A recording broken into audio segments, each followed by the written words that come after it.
Pada masa kenabian, Nabi Yusuf alaihi salam mendapatkan fitnah yang teramat keji, sehingga membuat beliau masuk penjara. Fitnah itu datang dari seorang perempuan yang tergila-gila atas ketampanannya.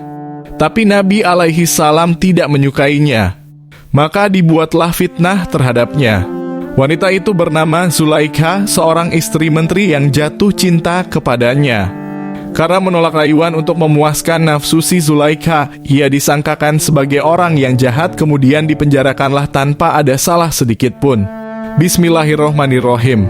Sahabat renungan yang dirahmati Allah, untuk mendapatkan pemahaman kisah ini dengan baik, disarankan untuk menyimak sejarah ini sampai selesai agar tidak keliru. Sebelum ceritanya dilanjut, dapatkan pahala sedekah dengan cara bantu support channel ini dengan subscribe dan komen agar syiar Islam dapat tersebarluaskan kepada orang lain yang membutuhkan. Amin ya Allah ya Robbal Alamin. Pada suatu masa diceritakan bahwa Nabi Yusuf dibuang oleh saudaranya ke dalam sumur yang gelap gulita. Beliau alaihi salam yang berada di dalam sumur akhirnya ditemukan dan ditolong oleh seorang kafilah atau rombongan pedagang. Kemudian Yusuf pun dibawa ke Mesir untuk dijual dan dijadikan sebagai budak hingga diangkatlah menjadi seorang anak oleh pembesar di Mesir. Lalu Nabi alaihi salam tinggal di rumah keluarga seorang menteri pemerintahan yang mempunyai istri bernama Zulaikha. Lama tinggal di rumah itu, mulailah ada ketertarikan dari Zulaikha terhadap Nabi Yusuf karena ketampanan wajahnya. Zulaikha pun tak bisa menahan diri dan tergoda. Istri pembesar Mesir itu akhirnya menggoda Yusuf untuk memenuhi hasratnya. Zulaikha melihat bahwa Nabi Yusuf parasnya semakin terlihat indah dari hari ke hari. Matanya sangat jernih, gagah dan hatinya lembut sehingga menimbulkan rasa luluh hati. Dikisahkan Zulaikha menggoda Nabi Yusuf untuk menundukkannya, yang berarti godaan itu tidak hanya datang sekali dua kali agar beliau alaihi salam tunduk sebagai pemuas nafsunya. Karena Nabi Yusuf tidak tergoda, Zulaikha mulai mengalami frustasi dan gangguan psikologis karena keinginannya berkali-kali ditolak oleh Nabi alaihi salam. Pemaksaan untuk bermaksiat dengannya itu terus dilakukan berulang kali, meskipun pada akhirnya dengan keimanan yang kuat untuk menghindari laknatullah, Nabi alaihi salam tetap tidak tergoda. Penolakan terus-menerus terhadap ajakan itu menimbulkan sedikit pertengkaran di antara keduanya hingga akhirnya pembesar Mesir pun datang dan mengetahuinya. Pembesar Mesir meminta Yusuf untuk merahasiakan apa yang selama ini terjadi kepadanya. Namun ternyata rahasia tersebut tetap diketahui oleh para wanita di kota dan menganggap bahwa hal yang telah dilakukan oleh Yusuf harus ada tindakan dan hukumannya, yakni dengan memenjarakan Nabi alaihi salam. Setelah kejadian bersama Zulaikha, Nabi Yusuf pun masuk ke dalam penjara. Di dalam penjara, Nabi Yusuf bertemu dengan dua orang tahanan yang bermimpi tentang nasib mereka. Dengan ilmu yang Allah berikan, beliau menafsirkan mimpi mereka dengan tepat. Salah satu dari mereka akan dibebaskan dan kembali bekerja sebagai pelayan raja, sedangkan yang lain akan disalib dan dimakan burung. Nabi Yusuf meminta pelayan raja itu untuk menyebutkan namanya kepada raja agar ia bisa dibebaskan juga. Setelah berhasil mentakwil mimpi dua orang narapidana, Nabi Yusuf tak kunjung dibebaskan.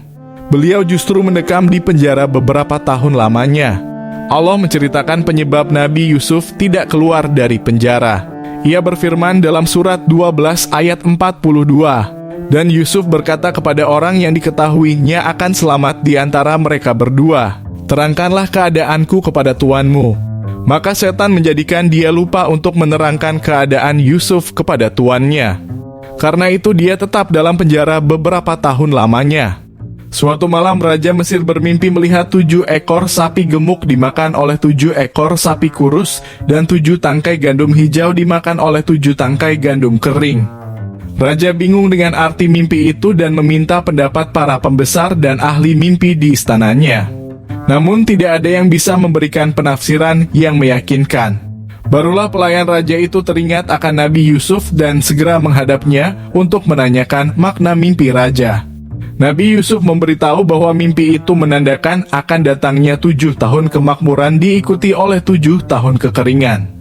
Ia juga memberikan saran agar raja mengumpulkan persediaan makanan di tahun-tahun baik dan menghematnya di tahun-tahun buruk. Mendengar penjelasan seperti itu, raja terkesan dengan penafsiran Nabi alaihi salam dan memerintahkan agar ia dibebaskan dari penjara. Namun beliau tidak mau keluar sebelum masalah fitnah Zulaikha diselesaikan terlebih dahulu. Ia ingin keluar sebagai orang yang suci dan terhormat. Maka raja memanggil Zulaikha dan para wanita yang pernah memotong jari-jari mereka karena terpesona oleh ketampanan baginda Nabi.